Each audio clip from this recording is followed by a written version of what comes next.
Welcome to the Couch Scouts Podcast. We provide league-winning analysis, advice, and tools to help you dominate your league and build a dynasty.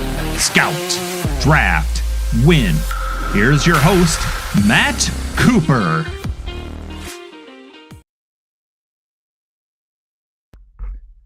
Welcome to the Couch Scouts Podcast. I'm your host, Matt Cooper. With me is my co-host, Matt Rupert. How you doing, man? And Matt Jackson. What's going on, guys? And on this episode of tonight's podcast, we are going to be continuing our Inside the Prospect series.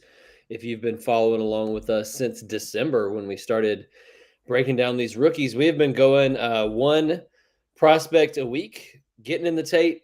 We watch 5 games of all 22 film. We write down extensive notes. We come in here, we talk about it. We go trait by trait. And tonight we are going to be discussing Devin Neal, running back out of Kansas. His official measurements at the Senior Bowl were 5'10" and 220 pounds. He is a senior. And he would have been, I think, potentially a top 3 back for me in last year's class. Had he come out, I had watched a little bit of tape for him because I expected him to be in last year's class. Then he decided to go back to school. So the production is pretty incredible. 3 straight seasons of over 1,000 yards rushing. And even his true freshman season, he had 700 rushing yards and 8 touchdowns as a true freshman. The receiving production has been there a little bit too. He's had over 25 receptions, couple straight years, over 200 yards receiving, a receiving touchdown in each of his collegiate seasons. So yeah, incredibly productive. I think he holds a lot of the all-time records for the University of Kansas. So excited to get into his tape. And 220 pounds, by the way, was a great weigh-in for him at the Senior Bowl. I was not expecting that. I thought, if anything, he was listed at 215 by his school, and I thought he might actually come in a little lighter than that. So 220 was a good weigh-in. But let's get into it. If you're new to the show, we're always going trait by trait, and we start with vision and patience at the running back position. We watch at least 5 games. In this case, I think I watched like 8. Maybe more for Devin Neal. We had a lot of tape on him, and I watched as much of it as I could. We watched that in the Dynasty Nerds All 22 Film Room, so you can check that out at dynastynerds.com and use promo code COOP for 15% off. That's where we do all of our tape study as we're getting into these rookies. But without further ado, let's get into it. I'll start with you, Jackson. What did you notice from Devin Neal in terms of his vision and his patience? I really liked him in both areas, both vision and patience. I never saw him take a wrong cut. And there were several times, and we're going to get to this trait when we come to his elusiveness and short area quickness, but there were so many times where I saw him hit a hole that I didn't initially see, and I had to kind of rewind tape a little bit. And so, like, oh, he actually saw that hole. Like, that was a really great vision, and to not only see the hole at the first level, but he's very shifty and creative, I thought, at the second level as well. Saw really well how to set up defenders. He's a really patient runner. I think that's one of his better traits. I gave him an 8.5 for patience. There were so many times where I saw him like kind of bouncing back and forth in the backfield, and then like a hole opens and boom, he explodes through the hole. Super patient runner, really great vision. I came away a little more impressed for somebody that's a bigger back at just how well he does these 2 things. What about you, Rupert? I couldn't agree more. We saw exactly the same way. I gave him an 8.5 as well for patience. He was doing that Le'Veon Bell thing where like his feet are, square. He's just kind of sitting back there. He has a hand on his offensive lineman, just seeing what opens up. And what's really impressive is he's able to get like super skinny through some holes. Like you said, Jackson, like, I'm like, how did he even see that to get through that whole thing? He's basically has to like turn sideways and shimmy through a hole. It was really impressive. I really, really liked this part of his game. He also showed a lot of creativity to me, kind of stringing moves together, kind of seeing, a couple moves ahead instead of just seeing one defender in front of him. I know you didn't just name drop Le'Veon Bell. Like, you said you gave him an 8 or an 8.5, something? 8.5. Okay. You know, he's listed as the name for like what a 10 out of 10 looks like is Le'Veon Bell, right? Yeah. Okay. That's why he used Le'Veon Bell. That's why he used the name. All right. That's what I said. He did that Le'Veon Bell thing a couple times, like where he's just kind of sitting back. Okay, a couple times. I got you. I got you. No, I agree with you guys. I'm just messing with you. I also had an 8.5 for him for patience and an 8 for vision. So I thought really highly of him in this area. Some of the notes that I had was that he's got a number of times that he just read the leverage well, like understood. You know, there were a couple plays particularly where it felt like a lot of running backs would have really tried to force it and outrun people to the edge, even though the defense had outside leverage. And he was just patient enough to like wait until that cutback lane opened and then bang, especially in the red zone. And so, yeah, definitely a couple flashes of second level vision as well. Once he got kind of beyond that initial line of scrimmage to set up defenders that way. So I was impressed with Devin Neal, and the patience in particular really stood out multiple times as I was doing a live film watch with some of the guys in the Discord, and I think a number of us said out loud multiple times, like, "Man, he's patient." So, yeah, it's a good trait for him for sure. Well, the next trait we always talk about with running backs is elusiveness, and this for me, I'm just gonna spoil it. It's probably his most fun trait to watch. Um, we'll start with you, Rupert. What did you see from elusiveness? Just as you said, it was incredibly fun to watch. I gave him a 9 for elusiveness, and an 8.5 for like its quickness. He has really quick feet, but he has such an impressive dead leg cut.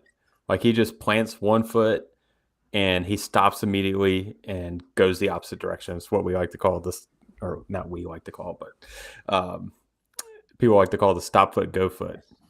Like he can stop on one foot and accelerate in the opposite direction. He'll, like you said, like with his vision and patience, like he can see a hole opening up on the backside, plants his foot. He's already accelerating the opposite way to get into that hole. And then like he just uses that so well, especially like when he gets in one-on-one situations. I saw him a lot of times too in the red zone. It's just him and the linebacker, and he just plants his foot, and the guy doesn't even get a hand on him. It's so impressive. He's very, very quick-footed. Yeah, so when we were in the Discord hanging out, watching the film, one of the guys asked, like, how did we get into creating content and doing all this? And I told him that you and I used to listen to Christopher Harris all the time and watch his YouTube videos. And that's where we kind of cut our teeth getting into grinding film. And that was something that Christopher Harris would always talk about was the stop foot, go foot. When you can plant that one foot and then explode out of it without having to take multiple steps, it's such an effective move, and not everybody can do it. And he is kind of the picture perfect, like what a dead leg cut should look like. Devin Neal did it over and over and over again. I think the only reason I didn't have him higher than a 9 is because that seemed like it was kind of his only move. I didn't really see any like spins or, two-footed jump cuts. Like there wasn't a lot of versatility.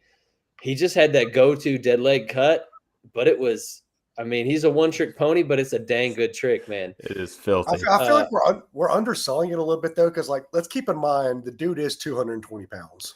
Like, he shouldn't be able to move and have the lateral agility and quickness that he has at 220 pounds. Like, it's unreal for his size. Even when you size adjust it, like, that's why I gave him a 9. Mm-hmm. I was like, I saw some of the same things you did, Cooper, where, like, he's kind of a one-trick pony. He's got the dead leg, but not really much else. But when you're 220 pounds and you're making linebackers and safeties fall at the rate that he was making them fall, it's insane. Well, so I will say I only have one question related to that, and that's, did he bulk up for the combine? Was he actually playing at 220? Because to me, he doesn't look like he's playing at 220. And we'll get into the power and the balance and all that in a minute. So that's my only caveat on that. But I agree. It was impressive. In my notes, I said he had an insane knack for making linebackers miss in the hole. It was unreal how he could go untouched in super tight spaces. Like, I mean, you're talking about this thin hole and the linebacker's meeting him in it, and there's no room to his left or to his right, and somehow he still jukes him so bad that the guy doesn't even get a finger on him and he's left falling on the ground. So it was fun. That's why I said, like, 5 minutes into the tape watch, I'd already seen him do this like 3 times in the first game that I'm watching. And that's when I pinged the Discord and was like, all right, at everyone, I'm doing Devin Neal's going to be fun. Who wants to watch with me? And we ended up with 5 or 6 guys in there watching the tape. So yeah, it was all over. It's not like you just saw him once or twice. It was all over every game. And he could string multiple of them together too. Like dead leg, all in a row, which is just hard to do at any size. Saying he's more fun than the guy that I made you watch a week ago. Yes. Not naming any names, but Juice Wells was about to put us all asleep in the Discord when we were watching him. So, all right. So I think that's a good segue, though. I mentioned I didn't think he looked like he played at 220. And so the next thing we're going to get into is power and contact balance. And yeah, for a guy that's 5'10", 220 is like ideal. I mean, it's like if you were looking for an ideal height weight for a running back, 5'10", 220 is it. The thought is like, hey, if you're 220 pounds, you can carry that bell cow workload. Usually would be like a big power back. Is he a big power back? What do you think, Rupert?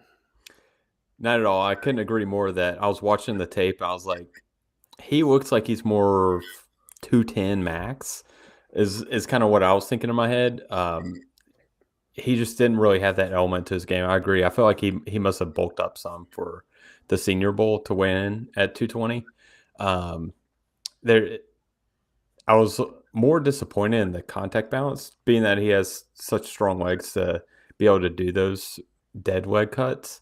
I didn't feel like his contact balance was that great. It's not bad, but I expected it to be a little bit better. I ended up giving him 7 there for contact balance and 6 for break tackle. And again, this could almost be because he's just so reliant on just dead leg cutting guys that he didn't get a lot of practice on breaking tackles kind of like head on and using his power. But I just didn't really see much of a power element to his game. Yeah, I gave him a 7.5 for contact balance. And the reason that I did that is because I saw him do that dead leg, and guys would get an arm on him. He would kind of stumble a little bit, but keep his feet. Mm-hmm. So I gave him a higher grade. I mean, that was passable for me. So I thought he had good contact balance. Where he struggled was the break tackle, his power running, like pad level, like that. Those were all average at best, right? Like I thought he was a super upright runner. Never really was a guy for his size or what we think his size is that ever ran through tackles. That just wasn't his game. It seemed like if some guy hit him square, right, and he didn't get the dead leg off, if somebody got square contact with him, he was going down. For somebody that looked as stocky as he was, I was a little surprised in that area. Yeah, I had a lot of the same notes. What you said about making the dead leg cut and somebody would kind of clip him and he'd keep his feet. I definitely saw that.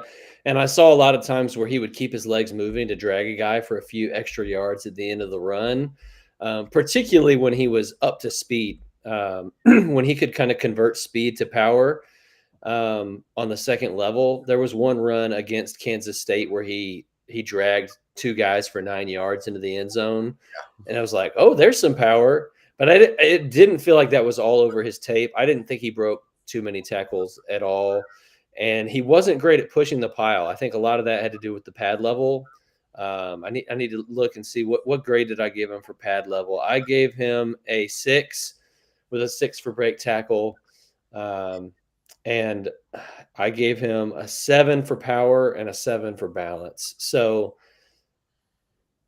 I think he is strong, and I do think he has balance. I think because of the pad level is why he's not pushing piles or breaking tackles as much as you would want him to. And excuse me, in particular, there was a play against Kansas State. You guys probably noticed it, where they got a safety, and I think it was totally on him. because they handed it off to him. It looked like the blocking was there. He kind of got stuck on the back of his offensive lineman when there was a hole to the right of his offensive lineman, so he didn't quite get on his O-line's hip the way he needed to. But then he was just so straight up and down. Like there was no bend to his knees at all, and there was no push. I felt like it looked to me like he should have easily been able to move the pile forward for a yard and get across the end zone line and save his team 2 points. And he just didn't. So that was disappointing. I don't think he's going to be like an amazing goal line back despite weighing in at 220 pounds. No, I agree with that. Yeah. So let's take a quick break before we get into the rest of the traits here and just shout out the Couch Scouts website, man. CouchScouts.com. We provide league-winning analysis and tools to help you dominate your league and build a dynasty. Our bread and butter is this time of year. It's rookie content. This is the best time of year to get in on CouchScouts.com, to join the family. We have a rookie guide that is in the works that's going to be the ultimate cheat sheet for dominating your rookie draft. We do a bonus show every week covering some of the sleeper names.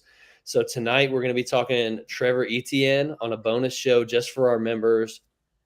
You can schedule one-on-one consultations with us, which those have been really fun when we've gotten to sit down with members and just talk in detail through a dynasty roster. We've got an all-22 film room with IDP players and some Devy guys. So definitely recommend checking out Couch Scouts. You can get a package for as low as $5 a month, and you can save 15% with an annual subscription. Check it out today, CouchScouts.com. So without any further ado. That's what I think of that, Cooper. Yeah, got the thumbs up emoji reaction for those of you listening on the audio feed. Let's get into talking athleticism here because, again, I feel like a broken record. He's listed 220. So in theory, if you're size adjusting, like speed and all that. Anyway, so size, speed, burst, quickness. What do we see here from Devin Neal? I'll start with you, Jackson. Yeah, I want to start with his speed and burst. I thought they were good, right? I gave him a 7 for both of these. I thought his long speed left a little to be desired to me. I saw him get caught from behind a good amount of times. He's not the quickest guy when it comes to long speed. He does have good enough speed to break off some long runs. He's got really good burst. I would say within that 3 to 5 yards of the line of scrimmage, like right when he sees the hole open, he's got pretty good insane burst for his size to be able to hit that hole hard. Where he really shines, and again, we're sounding like a broken record, but it's his quickness and lateral agility. Like I gave him an 8.5 for quickness. I gave him, 8.5 for quickness. I mean, he's just super, super good laterally. His ability to dead leg, as we've already talked about, shake defenders down, just beat those linebackers and safety in a box. So I was really impressed by that. Yeah, I couldn't agree more. I gave him a 8.5 as well for quickness. I gave him a 7.5 for burst and acceleration, but if he actually did play at 220 and had that kind of burst, I probably would bump him up to an 8. I think in that 5-yard range, like he gets that burst through the hole is really impressive. I gave him a 7 for game speed. Like the long speed is not the best, but it's totally adequate, especially with his quickness and burst. So he can break off long runs, but he's normally going to be doing that by making guys miss, not having crazy like acceleration that keeps on going up to a very high long speed. But he's really, really good athlete. And I'll say it again, especially if he actually did play at 220. I still have my doubts about that, but it was really good all around. All right. Well, I got to ask you guys, the game against Colorado where they were wearing the red pants, am I the only one that thought he looked like a totally different player in that game?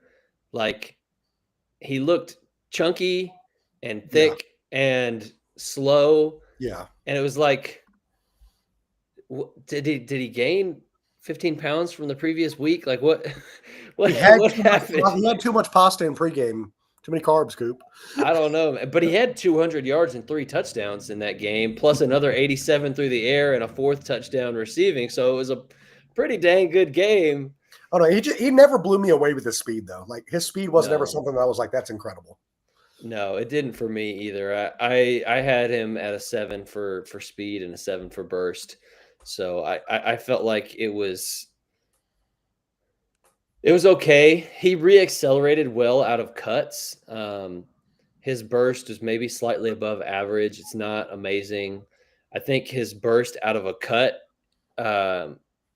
was better than his burst running sideline to sideline, trying to get around defenders on the edge. And I did think when he got in the open field, he just kind of looked a little, I don't want to say slow, but it was underwhelming. Like he didn't have that breakaway, that second gear to hit the home run. So the quickness was my highest grade. I had him at an 8.5, just like you guys said. So again, with that dead leg cut and the ability to change direction was really good. So yeah, not an amazing athlete, not a terrible athlete. So one more thing we need to talk about here is the third down skill set. I mean, you can't these days. You're talking fantasy football. We're all playing in PPR leagues. This is such a huge element for the running backs. What did you notice from the third down skill set? We'll go to you, Rupert. I thought he was a solid pass catcher, not, the best we've seen in this class. They did wind him out wide, like in the slot. Not, I wouldn't say often, but it was enough to be noticeable. And I thought he was really good on the wheel routes out of the backfield. So I feel like he's someone that can be, a good weapon at the second at the NFL level.